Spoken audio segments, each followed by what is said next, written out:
Hey, ¿qué pasa, chicos, chicas y grandes? Yo soy Roberto y me da mucho gusto saludarlos de nuevo. En el video pasado, que fue el final del libro El sabueso de los Baskerville de Sir Arthur Conan Doyle, les pedía que me escribieran en los comentarios qué les gustaría escuchar.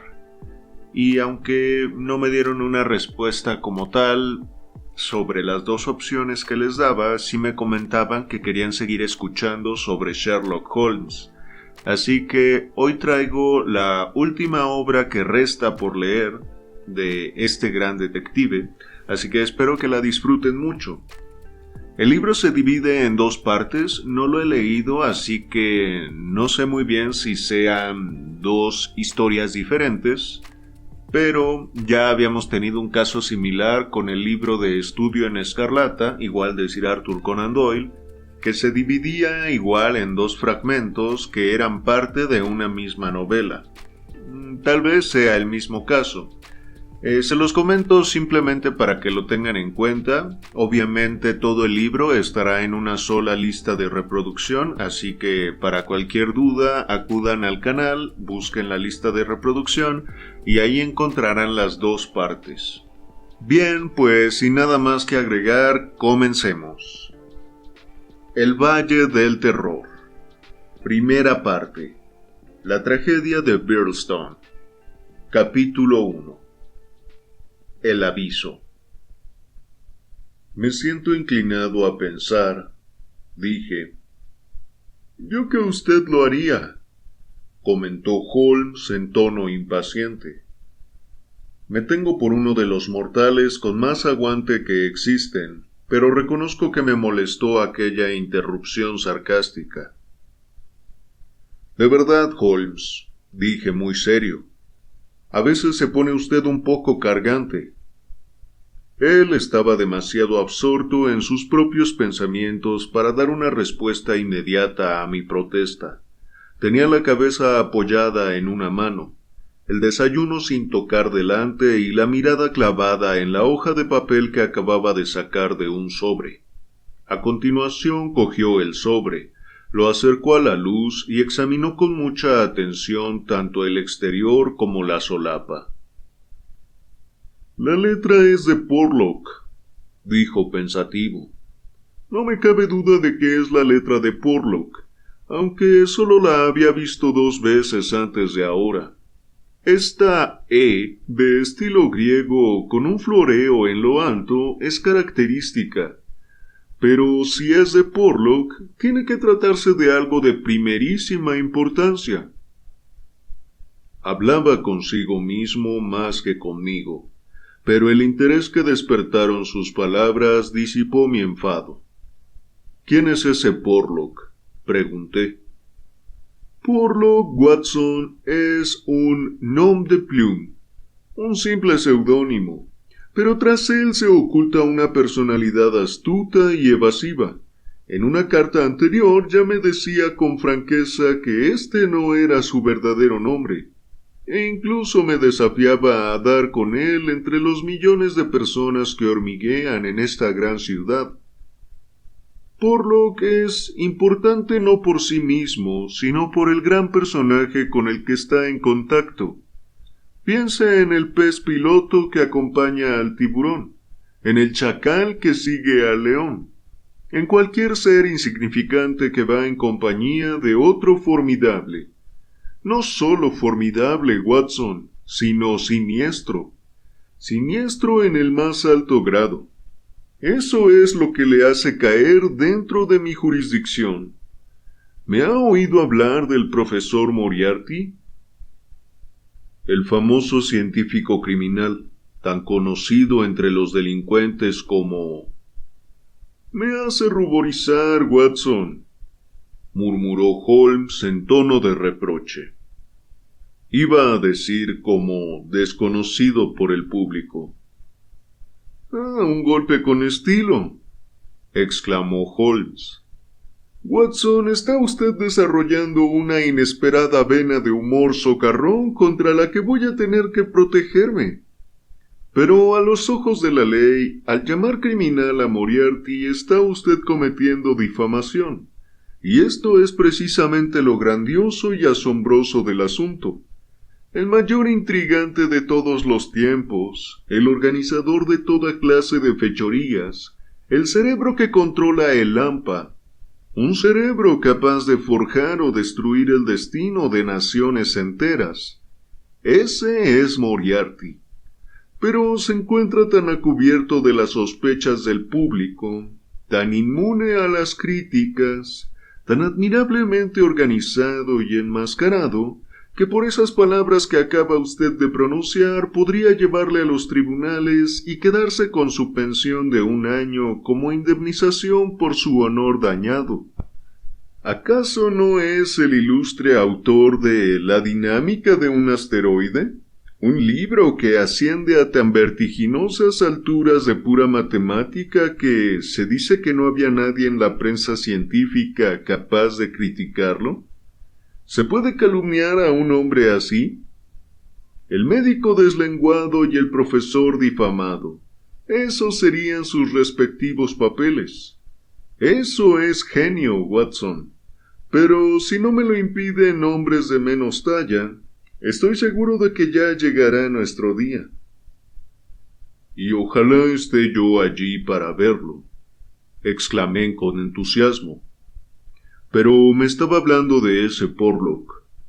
Ah, sí, el llamado Porlock es un eslabón de la cadena, situado a poca distancia del gran punto de fijación. Aquí entre nosotros, Porlock no es un eslabón muy fuerte. Es el único punto débil de la cadena, al menos hasta donde yo he podido tantearla. Y la fuerza de una cadena se mide por su eslabón más débil. Exacto, querido Watson, de ahí la extrema importancia de Porlock. Empujado por alguna rudimentaria tendencia al bien y estimulado por el juicioso incentivo de algún que otro billete de 10 libras que se le envía por caminos tortuosos, me ha proporcionado en 1 o 2 ocasiones información anticipada que ha resultado muy útil. De esa clase de utilidad que es la más elevada que existe, porque anticipa y evita el crimen en lugar de castigarlo. No me cabe duda de que, si dispusiéramos de la clave, comprobaríamos que este comunicado pertenece a esa categoría que le digo. Una vez más, Holmes extendió el papel sobre la bandeja que no había utilizado. Me puse en pie y miré por encima de él la curiosa inscripción que decía lo siguiente: 534 C2 13 127 36 31 4 17 21 41 Douglas 109 293 5 37 Birlstone 26 Birlstone 9 127 171. ¿A usted qué le parece, Holmes? Evidentemente es un intento de transmitir información secreta. Pero, ¿de qué sirve un mensaje en clave sin la clave? En este caso, de nada. ¿Por qué dice en este caso? Porque hay muchos escritos en clave que yo leería con la misma facilidad con que leo los mensajes ocultos de la sección de anuncios personales. Esos artificios tan toscos sirven de entretenimiento a la inteligencia sin fatigarla. Pero esto es diferente. Está claro que se trata de una referencia a las palabras de una página de algún libro. Y hasta que no me digan qué página y qué libro, no puedo hacer nada. ¿Y eso de Douglas y Birlstone? Está claro de que se trata de palabras que no figuraban en la página en cuestión. ¿Y por qué no le indica el libro? Ay, querido Watson, seguro que usted mismo con su sagacidad innata, esa astucia congénita que tanto hace gozar a sus amigos, evitaría meter en el mismo sobre el mensaje y la clave. Si cayeran en malas manos, estaría usted perdido. De este modo tendrían que extraviarse las dos cosas para que usted saliera perjudicado. Ya es hora del segundo reparto y mucho me sorprendería que el correo no nos trajera una nueva carta de explicación, o lo que es más probable, el libro mismo al que hacen referencia estas cifras. Las previsiones de Holmes se cumplieron a los pocos minutos con la aparición de Billy, el recadero, que traía la carta que estábamos esperando. «La misma letra», comentó Holmes, «y esta vez viene firmada», añadió en tono alborozado al desdoblar la carta. «Vamos progresando, Watson». Pero su ceño se frunció al pasar la vista por el texto. «Vaya por Dios, esto es muy decepcionante. Me temo, Watson, que todas nuestras expectativas se han quedado en nada. Espero que no le suceda nada malo al tal Porlock. Dice: «Querido señor Holmes, no voy a seguir adelante en este asunto. Es demasiado peligroso. Él sospecha de mí, se nota que sospecha. Vino a verme completamente de improviso cuando yo ya había escrito la dirección en este sobre con la intención de enviarle la clave del mensaje. Conseguí taparlo, pero si lo llega a ver me habría ido muy mal. Aún así, pude advertir la sospecha en sus ojos. Por favor, queme el mensaje cifrado que ya no le va a servir de nada. Fred Porlock». Holmes permaneció sentado un buen rato, estrujando la carta entre sus dedos y frunciendo el ceño, con la mirada fija en el fuego de la chimenea. «Por otra parte», dijo por fin, «puede que no sea nada grave. Podría tratarse tan solo de su conciencia culpable. Como sabe que es un traidor, es posible que vea acusaciones en la mirada del otro». «Supongo que el otro es el profesor Moriarty». «Nada menos. Cuando uno de estos tipos habla de él, ya se sabe a quién se refiere. Para todos ellos solo existe un él que importe». «¿Pero qué puede hacer?» Esa es una pregunta muy amplia. Cuando tienes contra ti a uno de los mejores cerebros de Europa, respaldado por todos los poderes de las tinieblas, las posibilidades son infinitas. Sea como sea, está claro que el amigo Porlock está muerto de miedo. Haga el favor de comparar la letra de la carta con la del sobre, que, según nos dice, ya había escrito antes de la funesta visita. Esta es clara y firme. La otra apenas se puede leer. ¿Y por qué escribió la carta? ¿Por qué no se limitó a tirar el sobre? Por temor a que en ese caso yo hiciera algunas averiguaciones acerca de él, que podrían ocasionarle complicaciones. Será eso, sin duda, dije yo, que había cogido el mensaje original en clave y lo miraba frunciendo las cejas. La verdad es que resulta bastante exasperante pensar que en esta hoja de papel puede esconderse un importante secreto, y que no hay poder humano capaz de descifrarlo. Sherlock Holmes había apartado a un lado su desayuno sin haberlo probado, y encendió la maloliente pipa que le servía de compañía en sus más profundas meditaciones. ¿Usted cree?, dijo, echándose hacia atrás y mirando al techo. Tal vez haya detalles que han escapado a su maquiavélico intelecto. Consideremos el problema a la luz de la razón pura. Esto hace referencia a un libro. Ese es nuestro punto de partida. Algo impreciso es. Veamos entonces si podemos reducir las posibilidades. A medida que concentro la mente en ello, menos impenetrable me parece. ¿Qué indicaciones tenemos acerca de ese libro? Ninguna. Vamos, no puede estar tan mal la cosa. El mensaje en clave comienza por una cifra alta, 534, ¿no es así? Podemos tomar como hipótesis de trabajo que 534 es la página concreta a la que se refiere la clave. Con eso nuestro libro se convierte en un libro extenso, con lo cual ya hemos ganado algo. ¿Qué duda cabe? ¿Qué otras indicaciones tenemos acerca de la naturaleza de este libro extenso? El siguiente signo es C2. ¿Qué le dice eso, Watson? Capítulo segundo, sin duda. Es poco probable, Watson. Seguro que estará de acuerdo conmigo en que si nos dice la página, no nos hace ninguna falta el capítulo.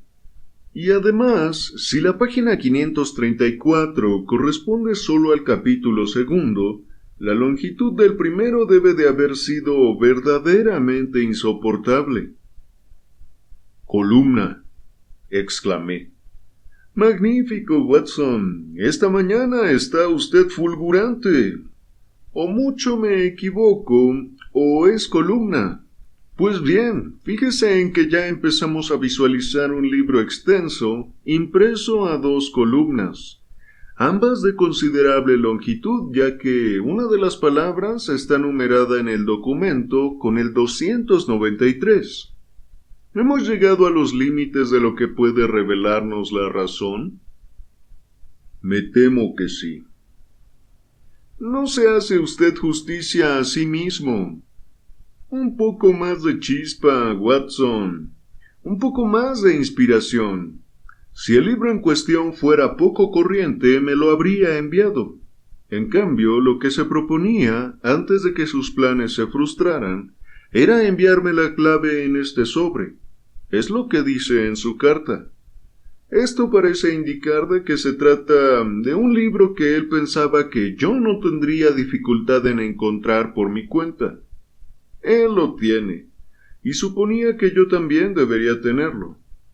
En resumen, Watson, se trata de un libro muy corriente. Desde luego, eso que dice parece verosímil. Y así hemos reducido nuestro campo de investigación a un libro extenso, impreso a 2 columnas y de uso corriente. La Biblia, exclamé en tono triunfal. Bien, Watson, bien, pero no del todo, si me permite decirlo. Aun suponiendo que yo aceptara ese cumplido, sería difícil imaginar otra obra con menos probabilidades de encontrarse al alcance de la mano de un cómplice de Moriarty. Además, las ediciones de las Sagradas Escrituras son tan numerosas que difícilmente podría este hombre suponer que nuestros 2 ejemplares tuvieran la misma paginación. Evidentemente se trata de un libro de edición única. Nuestro hombre está seguro de que su página 534 coincide exactamente con mi página 534. Pero hay muy pocos libros que cumplan esas condiciones. Exacto, y eso es lo que nos salva. Nuestra búsqueda queda reducida a libros de carácter general, que se supone que todo el mundo tiene. La Bradshaw. Hay inconvenientes, Watson. El vocabulario de la Bradshaw es inquieto y conciso, pero limitado. La selección de palabras se presta muy mal al envío de mensajes corrientes. Queda descartado la Bradshaw. Por la misma razón me temo que el diccionario es inaceptable. ¿Qué nos queda, pues? Un almanaque. Excelente, Watson. O mucho me equivoco o ha dado usted en el clavo. Un almanaque. Vamos a considerar las posibilidades de Almanac Whitaker. Es de uso frecuente. Tiene suficiente número de páginas. Está impreso a 2 columnas. Aunque en sus comienzos utilizaba un vocabulario reservado, en los últimos tiempos, si no recuerdo mal, se ha vuelto bastante florido. Cogió el volumen de su escritorio.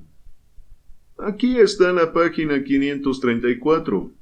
Segunda columna. Una buena parrafada que trata, por lo que veo, sobre el comercio y los recursos de la India británica.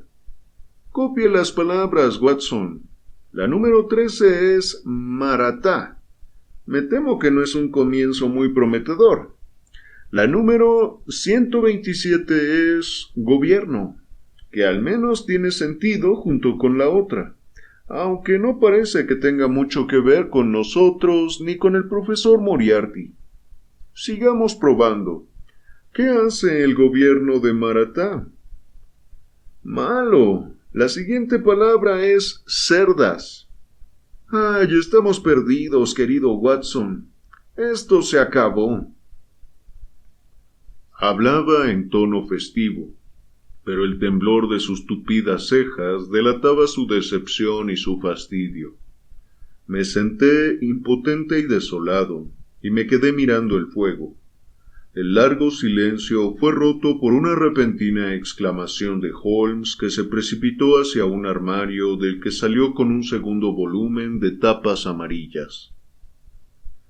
«Watson, este es el precio de vivir demasiado al día», exclamó. «Nos adelantamos a nuestro tiempo y sufrimos el castigo habitual. Como estamos a 7 de enero, hemos buscado en el almanaque nuevo como debe ser, pero es más probable que Porlock sacara su mensaje del viejo. Seguro que nos lo habría advertido si hubiera llegado a escribir su carta explicativa. Veamos ahora lo que nos tiene reservado la página 534. La palabra número 13 es hay, que resulta mucho más prometedora. La número 127 es mucho. Hay mucho.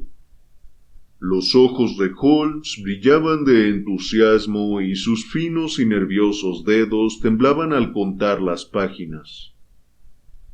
Peligro. Ajá, esto va bien. Apunte esto, Watson. Hay mucho peligro. Puede ocurrir muy pronto. Ah, aquí viene el nombre Douglas. Rico, campo, ahora en Birlstone. Casa, Birlstone, situado, apremiante. Ya está, Watson. ¿Qué me dice ahora de la razón pura y los frutos que da? Si el verdulero vendiera coronas de laurel, mandaría a Billy a por una. Yo miraba fijamente el extraño mensaje que había ido garabateando, a medida que él lo descifraba en un folio apoyado en mis rodillas. «Qué manera más rara y enrevesada de expresarse», dije. «Por el contrario, lo ha hecho considerablemente bien», dijo Holmes. «Cuando buscas en una sola columna las palabras para tu mensaje, mal puedes esperar encontrar todas las que quieres. Algo tienes que dejar a la inteligencia del destinatario. El significado está perfectamente claro. Alguna maldad se trama contra un tal Douglas, quien quiera que sea, un rico caballero de provincias que reside donde aquí dice. Está seguro de que la situación es apremiante. Situado es lo más parecido que encontró a situación. Aquí tenemos el resultado y podemos decir que ha sido un trabajito de análisis bastante meritorio». Cuando le salían las cosas bien, Holmes sentía el gozo impersonal del verdadero artista, del mismo modo que se sumía en el más negro desconsuelo cuando quedaba por debajo del alto nivel al que aspiraba.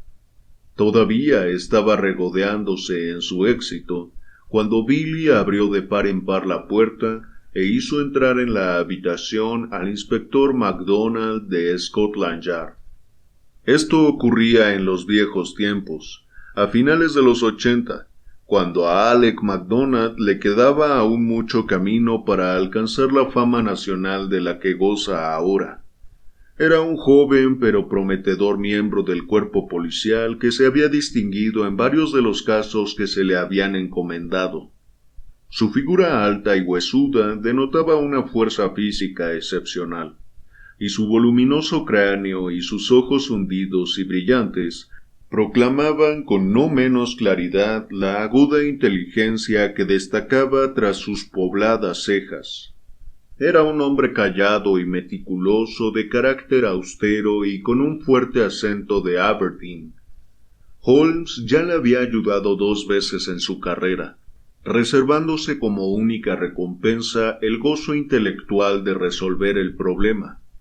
Por esta razón, el escocés sentía profundo afecto y respeto por su colega aficionado, y lo demostraba con la franqueza con que consultaba a Holmes siempre que tenía dificultades. La mediocridad no reconoce nada por encima de sí misma, pero el talento reconoce al genio al instante, y MacDonald poseía el suficiente talento profesional para darse cuenta de que no tenía nada de humillante procurarse la ayuda de un hombre que ya no tenía rival en Europa ni en facultades personales ni en experiencia. Holmes no era hombre propenso a la amistad, pero se mostraba tolerante con el corpulento escocés y sonrió al verlo. «Es usted un pájaro madrugador, Mac», dijo.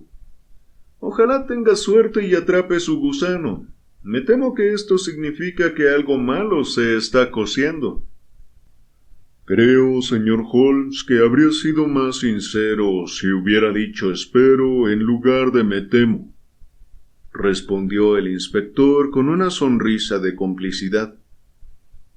«Bueno, quizás un traguito serviría para quitarse el frío de la mañana».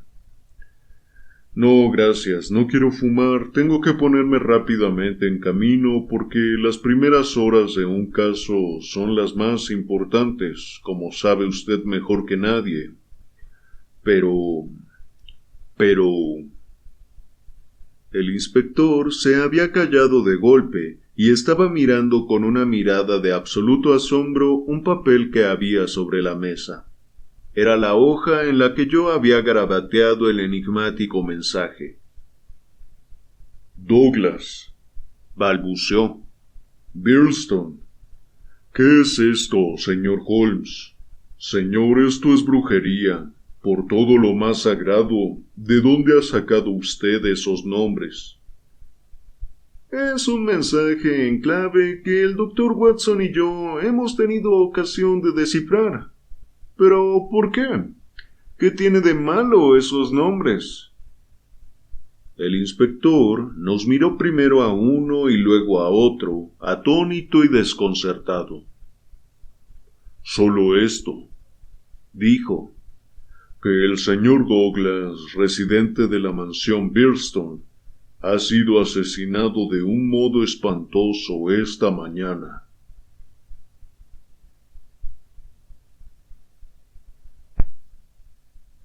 Capítulo 2. Sherlock Holmes discurre. Aquel fue uno de esos momentos dramáticos para los que vivía mi amigo. Faltaría a la verdad si dijera que se mostró sorprendido, o al menos excitado por aquella asombrosa noticia. Aunque no existía ni una pizca de crueldad en su singular temperamento, no cabe duda de que estaba endurecido por la prolongada sobreestimulación. Pero aunque sus emociones estuvieran embotadas, sus percepciones intelectuales estaban extraordinariamente activas. No hubo en él ninguna señal de horror que yo había sentido al oír la brusca declaración. Su rostro mostraba más bien la tranquila e interesada compostura del químico, que ve cómo en una solución sobresaturada se forman cristales que van cayendo al fondo. «Curioso», dijo. «Curioso». «No parece usted sorprendido». «Interesado, sí, Mac, pero sorprendido no. ¿Por qué habría de sorprenderme? Recibo un comunicado anónimo de una fuente que me consta que es importante, advirtiéndome de que un peligro amenaza a cierta persona. Al cabo de una hora me entero de que dicho peligro se ha materializado y que la persona en cuestión ha muerto.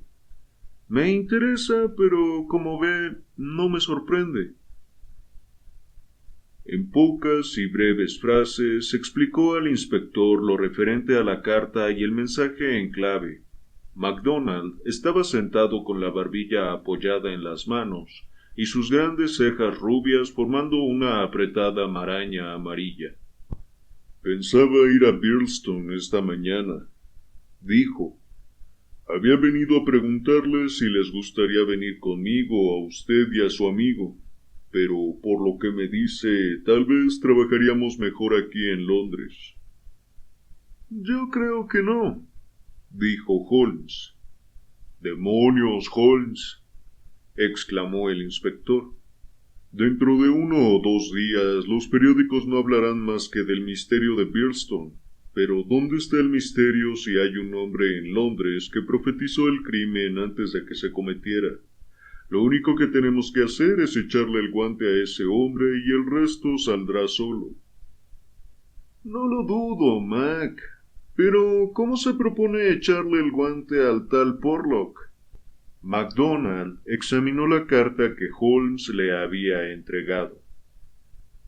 Franqueada en Camberwell. Eso no nos ayuda mucho. Y dice usted que el nombre es falso. No es gran cosa para empezar, la verdad.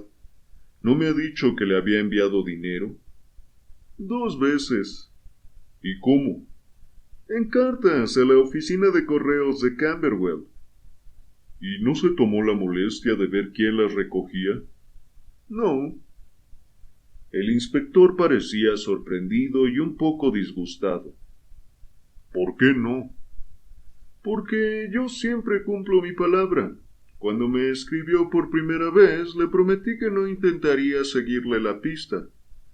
¿Cree que hay alguien detrás de él? Me consta que lo hay.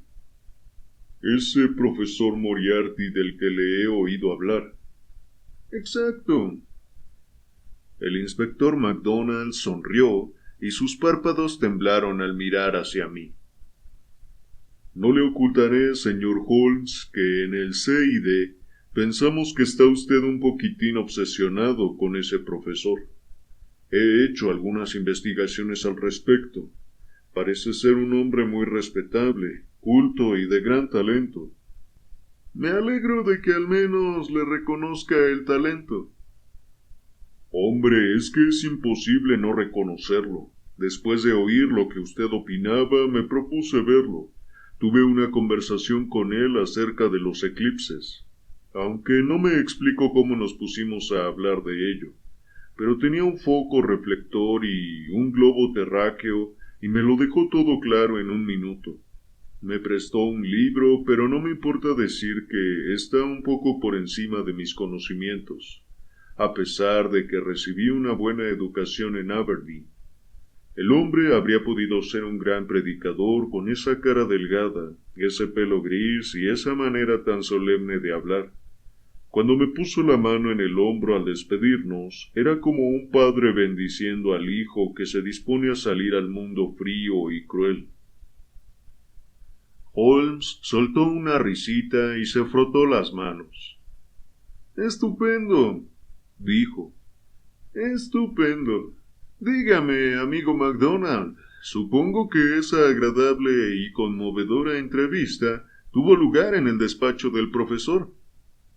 «Así es». «Bonita habitación, ¿verdad?» «Muy bonita. Elegante de verdad, señor Holmes».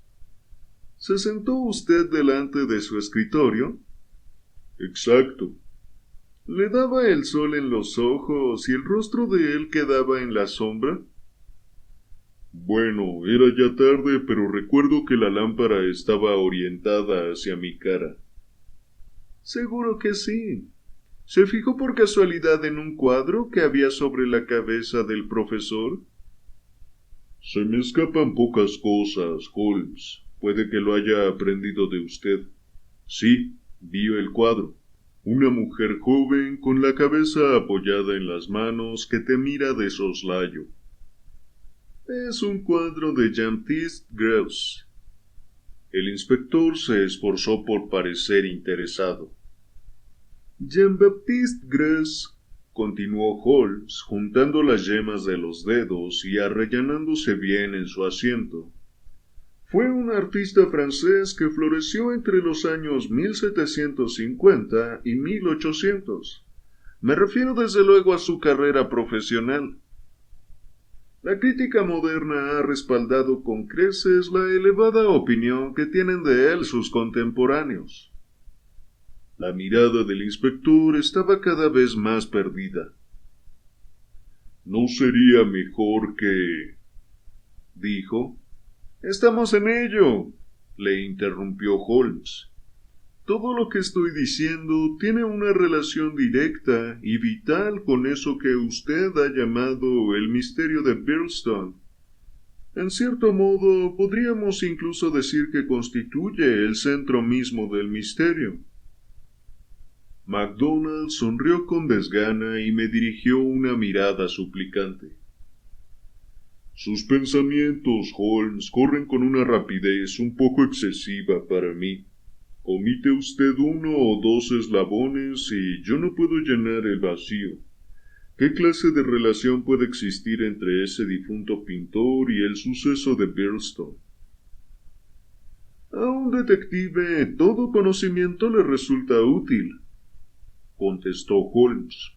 «Incluso un dato trivial como que en 1865 se subastara en la Sala Portalis un cuadro de Greuze titulado La jeune fille à l'agneau, por el que se pagaron nada menos que 4,000 libras. Es capaz de iniciar en su cabeza toda una cadena de reflexiones». Estaba claro que así era. El inspector ya parecía sinceramente interesado. «Me permito recordarle», continuó Holmes, «que el salario del profesor se puede averiguar consultando varios libros de toda confianza. Gana 700 libras al año». «Entonces, ¿cómo pudo comprar...?» «Efectivamente, ¿cómo pudo?» «Sí, eso es muy curioso», dijo el inspector pensativo. «Siga hablando, señor Holmes. Le estoy cogiendo gusto. Esto está muy bien». Holmes sonrió. Siempre le agradaba la admiración sincera, como le ocurre a todo verdadero artista. «¿Qué me dice de Birlstone?», preguntó. «Aún tenemos tiempo», dijo el inspector consultando su reloj. «Tengo un coche a la puerta y no tardaremos ni 20 minutos en llegar a la estación Victoria. Pero siguiendo con ese cuadro, me parece recordar, señor Holmes, que una vez me dijo que nunca había coincidido con el profesor Moriarty». «Pues no, nunca». «Entonces, ¿cómo es que conoce sus habitaciones?» «Ah, esa es otra cuestión. He estado 3 veces en su casa. En 2 de ellas le estuve esperando con diferentes pretextos y me marché antes de que él llegara. Y la otra, bueno, lo de esa vez no puedo contárselo a un inspector de policía. En esta última ocasión me tomé la libertad de registrar sus papeles con resultados completamente inesperados». «¿Encontró algo comprometedor?» «Absolutamente nada. Eso fue lo que me sorprendió. Sin embargo, ahora ya sabe a qué venía lo del cuadro. Eso demuestra que es un hombre muy rico». «¿Cómo adquirió su fortuna?» «No está casado. Tiene un hermano más joven que es jefe de estación en el oeste de Inglaterra. Su cátedra le proporciona 700 libras al año. Y posee un Greuze». «¿Y bien?» «Pues que la deducción está clara». «¿Quiere usted decir que tiene grandes ingresos y que tiene que tratarse de ganancias ilegales?» «Exacto. Desde luego. Tengo otras razones para pensar así. Docenas de sutiles hilos que conducen vagamente hacia el centro de la telaraña donde acecha inmóvil el monstruo venenoso. Solo he mencionado el Greuze para situar el tema en el contexto de lo que usted mismo ha observado». Bueno, señor Holmes, reconozco que lo que dice es interesante, más que interesante, es fascinante, pero acláreme un poco más las cosas si es que puede. Hablamos de estafa, de falsificación de moneda, de robo. ¿De dónde sale el dinero? ¿No ha leído nada sobre Jonathan Wild? Vaya, el nombre me suena. Un personaje de una novela, ¿no? No me interesan demasiado los detectives de novela. Son gente que hace cosas sin que tú veas nunca cómo las hacen. Eso es solo inspiración, no oficio. Jonathan Wild no era detective, ni tampoco sale en ninguna novela. Era un genio del crimen, y vivió en el siglo pasado, hacia 1750 más o menos. Entonces no me sirve de nada. Yo soy un hombre práctico. Mire, Mac, la cosa más práctica que podría hacer usted en su vida sería encerrarse durante 3 meses y leer durante 12 horas al día los anales del crimen. Todo ocurre en ciclos, incluso el profesor Moriarty. Jonathan Wild fue la fuerza oculta de los delincuentes de Londres, a los que vendía su talento y su organización por una comisión del 15%. La vieja rueda sigue girando, y vuelve a aparecer el mismo radio. Todo se ha hecho ya antes y se volverá a hacer. Le voy a contar una o dos cosas sobre Moriarty que tal vez le interesen. Ya lo creo que me interesan. Resulta que sé quién es el primer eslabón de su cadena. Una cadena en uno de cuyos extremos se encuentra este Napoleón descarriado. En el otro, centenares de luchadores derrotados, carteristas, chantajistas y fulleros. Y entre medias, toda clase de delitos. Su jefe de Estado Mayor es el coronel Sebastián Morán, tan encubierto, protegido e inaccesible a la justicia como el propio Moriarty. ¿Cuánto cree que le paga este? Me gustaría saberlo. 6,000 al año. Le paga por su cerebro, ¿sabe usted? El principio norteamericano de los negocios. Me enteré de este detalle por pura casualidad. Gana más que el primer ministro. Esto le dará una idea de las ganancias de Moriarty y la escala a la que opera. Otro detalle. Hace poco me propuse seguir la pista a algunos de los cheques de Moriarty. Cheques normales e inocentes, con los que paga sus facturas domésticas. Se cobraron en 6 bancos diferentes. ¿No le produce esto ninguna impresión? Es raro, desde luego. Pero, ¿qué deduce usted de ello? Que no quiere que corran rumores sobre su riqueza. No quiere que nadie sepa cuánto tiene. No me cabe duda de que tiene unas 20 cuentas bancarias, y el grueso de su fortuna debe de estar en el extranjero. Probablemente en el Deutsche Bank o en el Credit Lyonnais. Si alguna vez dispone usted de 1 o 2 años libres, le recomiendo que estudie al profesor Moriarty. A medida que avanzaba la conversación, el inspector MacDonald se iba mostrando cada vez más impresionado. Estaba absorto de puro interesado. Por fin, su inteligencia práctica de escocés le hizo volver de golpe al asunto presente. Bueno, eso puede esperar, dijo. Nos ha distraído usted con sus interesantes anécdotas, señor Holmes, pero lo verdaderamente importante es lo que ha dicho acerca de una conexión entre el profesor y este crimen, que usted deduce del aviso que ha recibido del tal Porlock. ¿Hay algo más que pueda ayudarnos en nuestro problema práctico actual? Podemos hacernos alguna idea sobre los móviles del crimen. Por lo que dijo al llegar, deduzco que se trata de un asesinato inexplicable, o al menos inexplicado. Ahora bien, Suponiendo que la fuente del crimen sea la que sospechamos, pueden existir dos móviles diferentes. En primer lugar, debo decirle que Moriarty gobierna a su gente con mano de hierro. Su disciplina es terrible, y en su código solo existe un castigo: la muerte. Pues bien, podríamos suponer que el asesinado, ese Douglas, cuyo destino inminente era conocido por uno de los subordinados del archicriminal, había traicionado de algún modo al jefe, y ha sufrido su castigo de manera que todos se enteren, aunque solo sea para infundirles un miedo mortal. Bien, esa es una hipótesis, señor Holmes. La otra es que su muerte fue planeada por Moriarty como parte normal de sus negocios. ¿Se ha robado algo? No que yo sepa.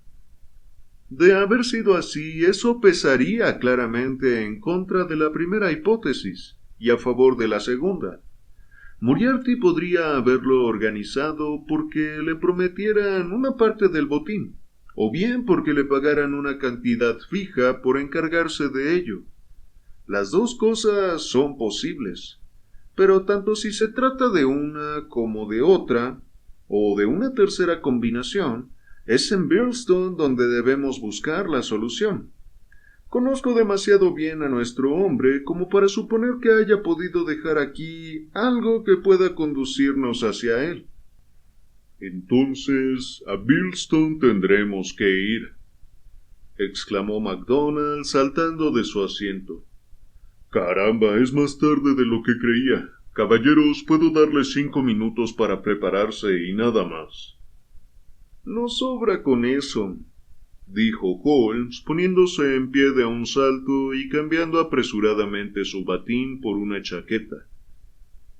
Y mientras vamos de camino, Mac, voy a pedirle que tenga la amabilidad de contármelo todo. Todo resultó ser decepcionantemente poco, y aún así había lo suficiente para convencernos de que el caso que teníamos delante bien merecía el atento escrutinio de un experto. Holmes se fue animando, frotándose las delgadas manos, mientras escuchaba los escasos pero extraordinarios detalles. Dejábamos atrás una larga serie de semanas estériles, y aquí por fin había material adecuado para ejercitar aquellas extraordinarias facultades que, como todos los dones especiales, se convierten en una molestia para su poseedor cuando no se utiliza. Aquel cerebro afilado como una navaja de afeitar se embotaba y oxidaba con la inacción. Cuando oía la llamada al trabajo, los ojos de Sherlock Holmes echaban chispas, sus pálidas mejillas adquirían un tono más cálido, y todas sus ansiosas facciones brillaban con una luz interior. Inclinado hacia adelante en el coche, escuchó con gran atención el breve resumen que hizo MacDonald del problema que nos aguardaba en Sussex. El inspector, según nos explicó, solo contaba con un informe escrito que le habían enviado en el tren que lleva la leche a primera hora de la mañana. White Mason, el jefe de policía del pueblo, era amigo personal de MacDonald, y por eso éste fue informado con mucha más celeridad que lo habitual en Scotland Yard, cuando la policía de provincias necesita su ayuda.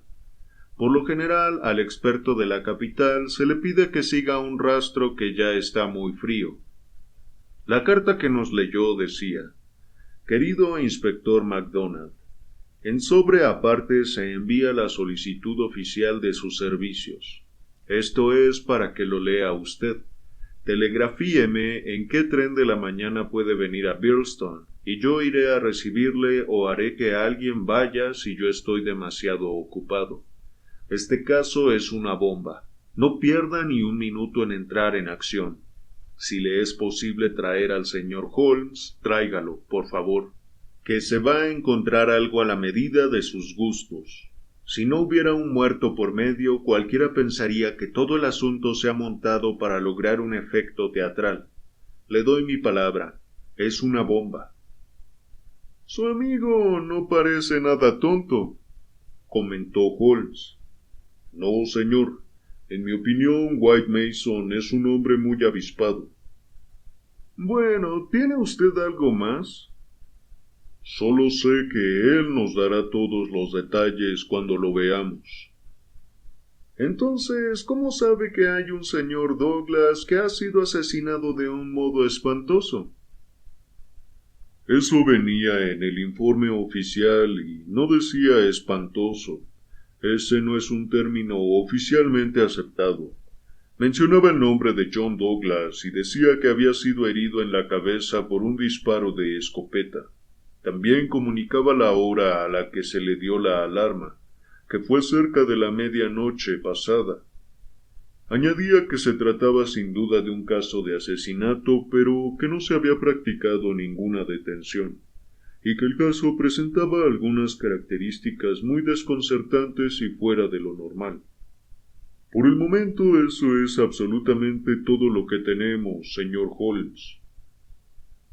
Entonces, con su permiso, vamos a dejarlo así, señor Mac.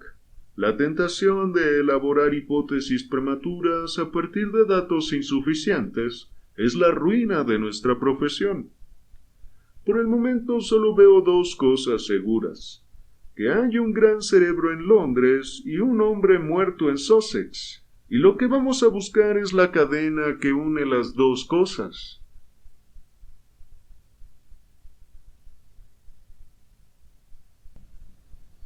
Capítulo 3. La tragedia de Birlstone. Y ahora, por un momento, me van a permitir que deje a un lado mi insignificante persona y describa los hechos que ocurrieron antes de nuestra llegada al escenario del crimen, a la luz de los conocimientos que adquirimos después. Solo de este modo puedo conseguir que el lector se forme una imagen de las personas implicadas y del extraño marco en el que se decidió su destino. El pueblo de Birlstone es un pequeño y antiquísimo conglomerado de casas rurales de paredes entramadas, situado en la frontera norte del condado de Sussex. Durante siglos se había mantenido inalterado, pero en los últimos años su aspecto pintoresco y su situación han atraído a un buen número de residentes acaudalados, cuyas mansiones asoman entre los bosques de los alrededores. En la región se supone que estos bosques constituyen el borde extremo del gran bosque de Weald, que se va aclarando poco a poco hasta llegar a las tierras bajas calizas del norte. Para atender a las necesidades de la creciente población, se han abierto numerosas tiendas pequeñas, por lo que parecen existir posibilidades de que Birlstone deje pronto de ser una vieja aldea para convertirse en un pueblo moderno. Es el centro principal de una extensa zona rural, ya que Tonbridge Wells, que es la población importante más próxima, se encuentra a 10 o 12 millas al este, pasados los límites del condado de Kent.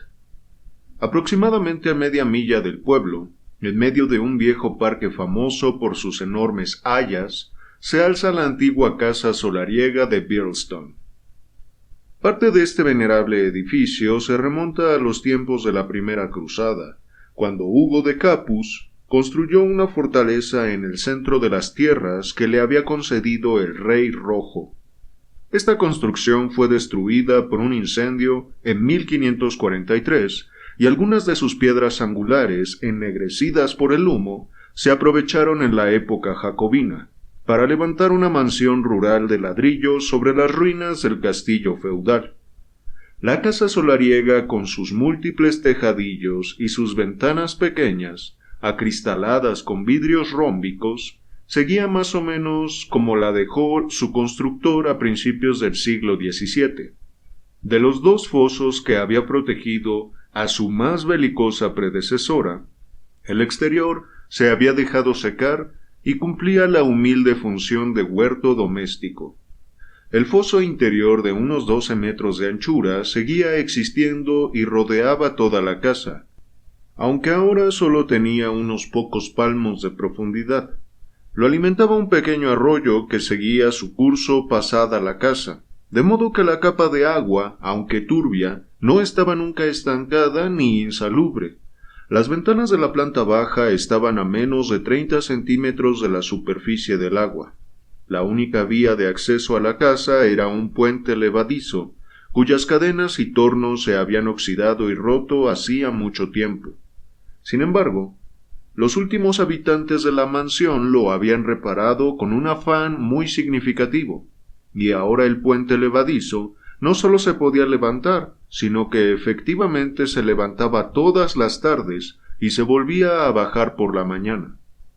De este modo, recuperando la costumbre de los viejos tiempos feudales, la mansión se convertía por las noches en una isla, un hecho que influyó de modo muy directo en el misterio que pronto iba a atraer la atención de toda Inglaterra.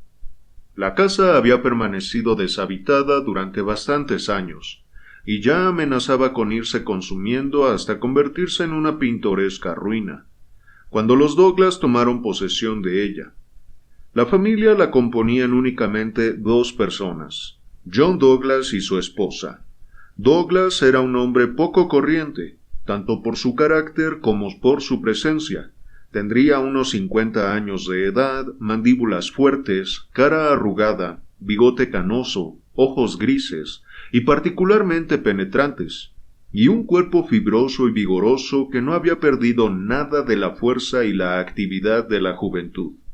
Era amable y cordial con todo el mundo, pero sus modales eran algo toscos, por lo que daba la impresión de que había conocido la vida en estratos sociales de mucho menor nivel que la alta sociedad provinciana de Sussex. No obstante, aunque sus vecinos más distinguidos lo miraban con cierta curiosidad y reserva, no tardó en adquirir una gran popularidad entre los aldeanos, patrocinando generosamente todos los proyectos locales y asistiendo a los conciertos y demás funciones, donde, con su bien timbrada voz de tenor, se mostraba siempre dispuesto a complacer a la concurrencia con una excelente canción. Parecía poseer dinero en abundancia, y se decía que lo había ganado en los yacimientos de oro de California. Y por sus propios comentarios y los de su esposa, estaba claro que había pasado parte de su vida en América. La buena impresión que había causado con su generosidad y su actitud democrática mejoró aún más al adquirir fama de hombre que despreciaba por completo el peligro. A pesar de ser un pésimo jinete, participaba en todas las competiciones y sufrió las más aparatosas caídas en su empeño de quedar a la altura de los mejores. Cuando se incendió la vicaría, se distinguió también por la temeridad con que entró una y otra vez en el edificio para rescatar objetos de valor, después de que la brigada local de bomberos lo hubiera dejado por imposible. Y así, en menos de 5 años, John Douglas, el de la mansión, se había ganado toda una reputación en Birlstone.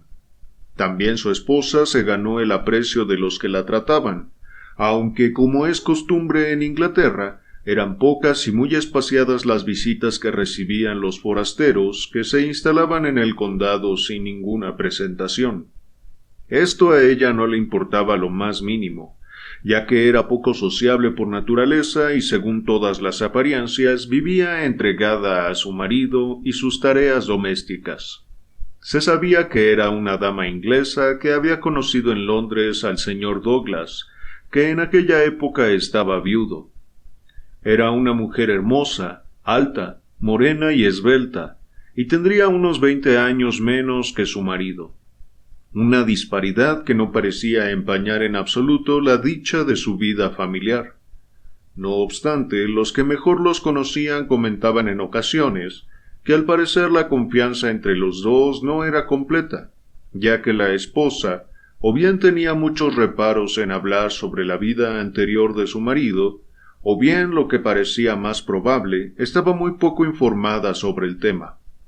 Además, unas pocas personas observadoras habían advertido y comentado que a veces la señora Douglas parecía bastante nerviosa, y que se inquietaba muchísimo cuando su marido se ausentaba y tardaba más de la cuenta en regresar. En una zona rural tranquila, donde los chismorreos son muy apreciados, esta flaqueza de la señora de la mansión no pasó inadvertida, y se magnificó en la memoria de la gente cuando se produjeron unos hechos que le dieron un significado muy especial. Había una persona más que en realidad solo residía bajo aquel techo de manera intermitente, pero cuya presencia en el momento del extraño suceso, que a continuación narraremos, hizo que su nombre llegara a ser bien conocido del público. Dicha persona era Cecil James Barker, de Hales Lodge, Hampstead. La figura alta y desgarbada de Cecil Barker era una visión familiar en la calle principal de Birlstone, ya que visitaba con frecuencia la mansión donde era bien recibido. Llamaba la atención sobre todo por ser el único amigo procedente del desconocido pasado del señor Douglas, que se había dejado ver en su nuevo entorno inglés. Barker era inglés, sin lugar a dudas, pero sus comentarios dejaban claro que había conocido a Douglas en América, y que allí había intimado mucho con él. Parecía ser un hombre considerablemente rico, y se suponía que era soltero. Era algo más joven que Douglas, 45 años como máximo, y era un tipo alto, tieso, ancho de pecho, con cara de boxeador bien afeitada, cejas espesas y negras, y un par de ojos negros y autoritarios con los que, aun sin la ayuda de sus muy eficaces manos, habría podido abrirse paso entre una multitud hostil. Ni montaba ni cazaba, y se pasaba el día vagando por la vieja aldea con una pipa en la boca o paseando en coche con su anfitrión, o en ausencia de éste, con su anfitriona, por la hermosa campiña. «Un caballero simpático y generoso», dijo Ames el mayordomo, «pero les aseguro que no quisiera estar en el pellejo del que se le atraviesa en el camino». Se mostraba cordial e íntimo con Douglas y no menos amistoso con su esposa, una amistad que en más de una ocasión pareció causar cierta irritación al marido, cosa que hasta los sirvientes habían podido advertir. Tal era la tercera persona que hacía vida con la familia cuando ocurrió la catástrofe. En cuanto a los demás habitantes del viejo edificio, bastará con destacar entre la numerosa servidumbre al relamido, respetable y eficiente Ames, y a la señora Allen, una mujer rolliza y alegre que descargaba a la señora de algunas de sus tareas domésticas. Los otros 6 sirvientes de la casa no tuvieron ninguna relación con lo sucedido en la noche del 6 de enero. A las 12 menos cuarto de la noche llegó la primera noticia a la pequeña comisaría de policía, donde estaba de guardia el sargento Wilson del cuerpo policial de Sussex. El señor Cecil Barker, muy alterado, había llegado corriendo a la puerta y tocado insistentemente el timbre. En la mansión había ocurrido una terrible tragedia y el señor Douglas había sido asesinado.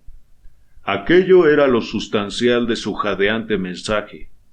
Barker había regresado corriendo a la casa, seguido a los pocos minutos por el sargento de policía, que llegó a la escena del crimen poco después de las 12, tras haber tomado rápidas medidas para avisar a las autoridades del condado de que había ocurrido algo grave. Al llegar a la mansión, el sargento había encontrado el puente levadizo bajado, las ventanas iluminadas y a todos los habitantes de la casa en estado de alarma y completa confusión. Los empalidecidos sirvientes se apretujaban en el vestíbulo, mientras el aterrado mayordomo se retorcía las manos en el umbral de la puerta. Solo Cecil Barker parecía tener control de sí mismo y de sus emociones. Había abierto la puerta más próxima a la entrada e indicó al sargento que le siguiera. En aquel momento llegó el doctor Wood, el activo y eficiente médico del pueblo. Los 3 hombres entraron juntos en la habitación fatídica, y el horrorizado mayordomo le siguió los pasos, cerrando la puerta tras él para ocultar la terrible escena a las sirvientas.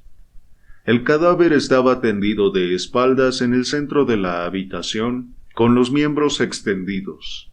Vestía únicamente un batín rosa que cubría su pijama y calzaba zapatillas de felpa sin calcetines. El doctor se arrodilló a su lado, empuñando la lámpara portátil que había sobre la mesa. Un solo vistazo a la víctima bastó para convencer al facultativo de que su presencia era innecesaria. Las heridas que había sufrido aquel hombre eran espantosas. Cruzada sobre su pecho había un arma extraña, una escopeta con los cañones recortados a unos 30 centímetros de los gatillos. Era evidente que se había disparado a bocajarro, y la descarga había alcanzado a la víctima en plena cara, casi haciéndole pedazos la cabeza. Los gatillos estaban atados uno a otro con un alambre para que los disparos fueran simultáneos y sus efectos más destructivos. El policía rural estaba nervioso y preocupado por la tremenda responsabilidad que había caído sobre él tan de repente. «No hay que tocar nada hasta que lleguen mis superiores», dijo con voz susurrante mirando con espanto la destrozada cabeza. «Hasta ahora no se ha tocado nada», dijo Cecil Barker. «Respondo de ello. Todo lo que ve está exactamente como yo lo encontré». «¿Cuándo ha ocurrido?» El sargento había sacado su cuaderno de notas. «Exactamente a las 11:30. Aún no había empezado a desvestirme y estaba sentado ante la chimenea de mi habitación cuando oí el disparo. No hizo mucho ruido, parecía amortiguado. Bajé corriendo. No creo que tardara ni 30 segundos en llegar a la habitación». «¿Estaba abierta la puerta?» «Sí, estaba abierta. El pobre Douglas estaba caído tal como lo ve ahora. Sobre la mesa estaba encendida la vela de su alcoba. Fui yo quien encendió la lámpara unos minutos después». «¿No vio usted a nadie?» «No. Oí que la señora Douglas bajaba las escaleras detrás de mí y corrí a su encuentro para evitar que viera esta escena tan espantosa. Vino la señora Allen, el ama de llaves, y se la llevó. También llegó Ames, y los dos volvimos a entrar en la habitación». «He oído decir que el puente levadizo está subido toda la noche». «Sí, estaba subido hasta que yo lo bajé». «Entonces, ¿cómo pudo escapar el asesino? Es imposible. El señor Douglas debe de haberse suicidado».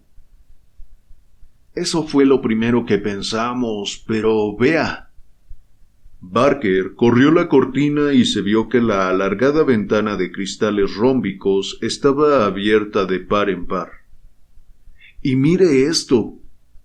Bajó la lámpara e iluminó una mancha de sangre que parecía una huella de una suela de zapato sobre el marco de madera. «Alguien ha pisado aquí al salir». «¿Quiere decir que alguien vadeó el foso?» «Exacto». «En tal caso, si usted llegó a la habitación medio minuto después del crimen, el asesino debía de estar en el agua en aquel preciso instante». «No me cabe duda. Ojalá hubiera mirado por la ventana, pero estaba tapada por la cortina, como puede ver, y no se me ocurrió. Entonces oí los pasos de la señora Douglas, y no podía dejarla entrar en la habitación. Habría sido demasiado horrible». «Horrible, ya lo creo», exclamó el médico mirando la destrozada cabeza y las terribles manchas que la rodeaban. «No había visto heridas así desde el choque de trenes de Birlstone». «Pero vamos a ver», dijo el sargento de policía, cuyo lento y bucólico sentido común seguía dándole vueltas a la ventana abierta. «Está muy bien eso que dice de que un hombre escapó vadeando el foso, pero lo que yo me pregunto es, ¿cómo pudo entrar en la casa si el puente estaba levantado?» «Ah, esa es la cuestión», respondió Barker. «¿A qué hora lo levantaron?» Eran cerca de las 6, contestó Ames, el mayordomo. He oído decir, dijo el sargento, que se solía alzar al ponerse el sol. En esta época del año eso ocurre más cerca de las 4:30 que de las 6. La señora Douglas tuvo visitas para tomar el té, dijo Ames. No podía levantarlo hasta que se marcharan. En cuanto se fueron yo mismo lo subí. Entonces la cosa se reduce a esto, dijo el sargento. Si vino alguien de fuera, si es que vino, tuvo que entrar por el puente antes de las 6 y quedarse escondido desde entonces hasta que el señor Douglas entró en la habitación pasadas las 11. Así es. El señor Douglas hacía un recorrido por la casa todas las noches, antes de acostarse, para comprobar que las luces estaban bien. Así llegó hasta aquí. El intruso estaba esperándole y le disparó. Luego escapó por la ventana dejando aquí la escopeta. Así lo veo yo, porque ninguna otra cosa encaja con los hechos. El sargento recogió una tarjeta que había en el suelo junto al cadáver.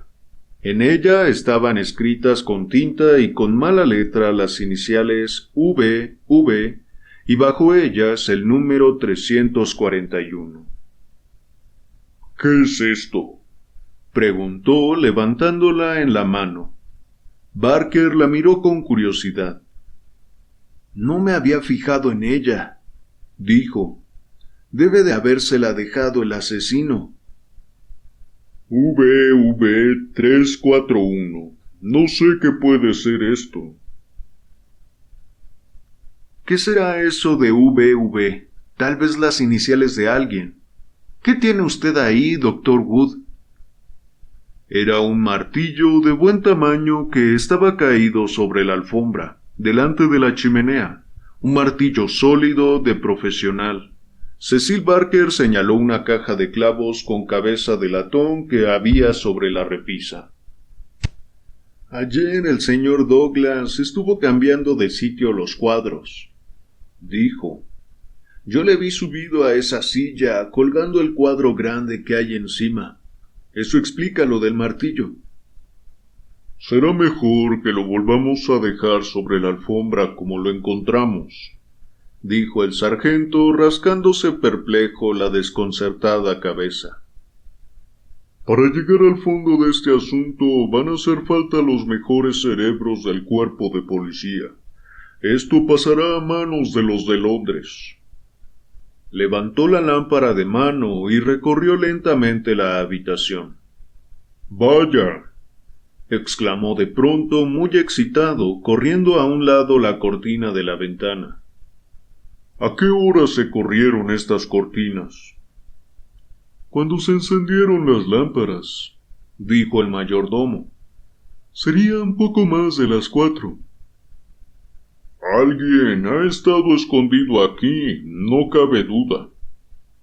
Bajó la lámpara e iluminó el rincón donde había unas huellas de botas embarradas perfectamente visibles. Tengo que decir que esto apoya su teoría, señor Barker. Parece que nuestro hombre entró en la casa después de las 4, que es cuando se corrieron las cortinas, y antes de las 6, que es cuando se alzó el puente. Se metió en esta habitación porque fue la primera que encontró. No había otro sitio donde esconderse, de modo que se ocultó detrás de esta cortina. Todo eso parece bastante claro. Es probable que el hombre entrara con la intención de robar en la casa, pero el señor Douglas se topó con él por casualidad, así que lo mató y salió huyendo. Así lo interpreto yo, dijo Barker. Pero, oiga, ¿no estamos perdiendo un tiempo precioso?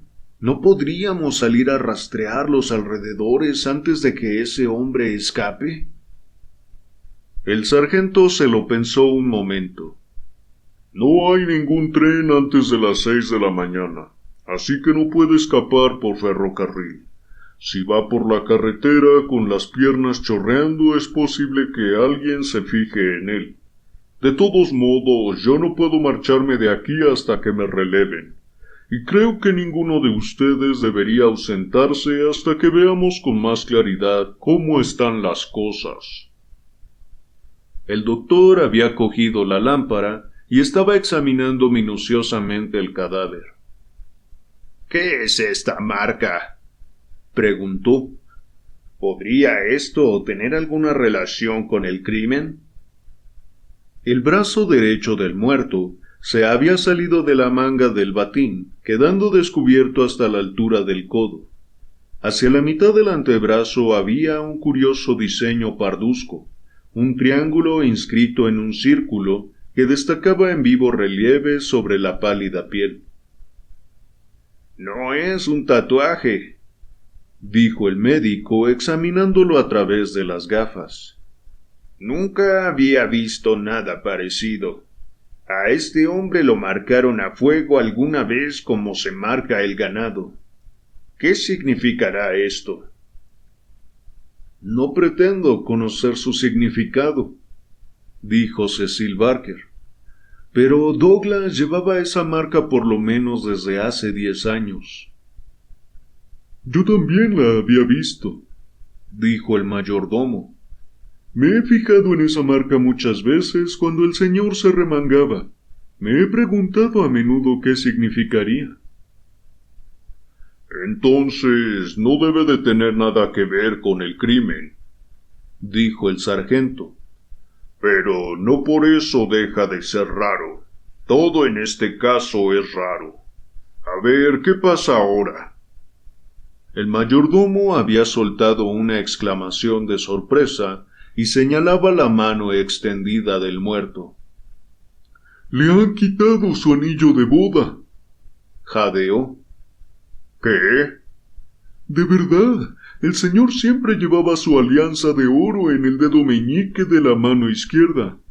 Encima llevaba ese anillo con la pepita de oro en bruto, y en el dedo medio el anillo de la serpiente enroscada. Están la pepita y la serpiente, pero la alianza ha desaparecido». «Tiene razón», dijo Barker. «¿Quiere usted decir», preguntó el sargento, «que el anillo de boda estaba debajo de ese otro?» «Siempre». «Entonces el asesino, o quien haya sido, tuvo que quitarle antes este anillo que usted llama de la pepita, sacarle después la alianza y volverle a poner el anillo de la pepita». «Así es». El honrado policía rural meneó la cabeza. «Me parece que cuanto antes le pasemos este caso a los de Londres, mejor será», dijo. «White Mason es un hombre inteligente. Ningún caso local ha estado por encima de sus posibilidades, y no tardará mucho en venir aquí para ayudarnos. Pero me temo que tendremos que recurrir a Londres para llegar al final. De todos modos, no me avergüenza decir que es un asunto demasiado complicado para mí».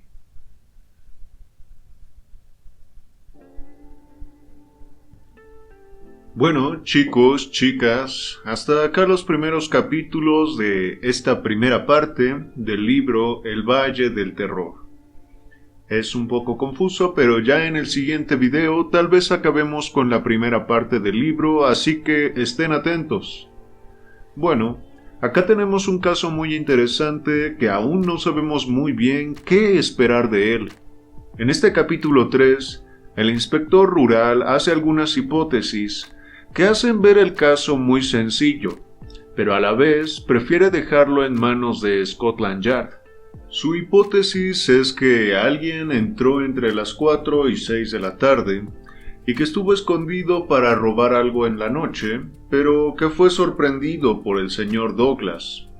Lo mató y luego escapó, aunque no hace mucha alusión a la escopeta y el mecanismo que tenía para que ésta se disparara.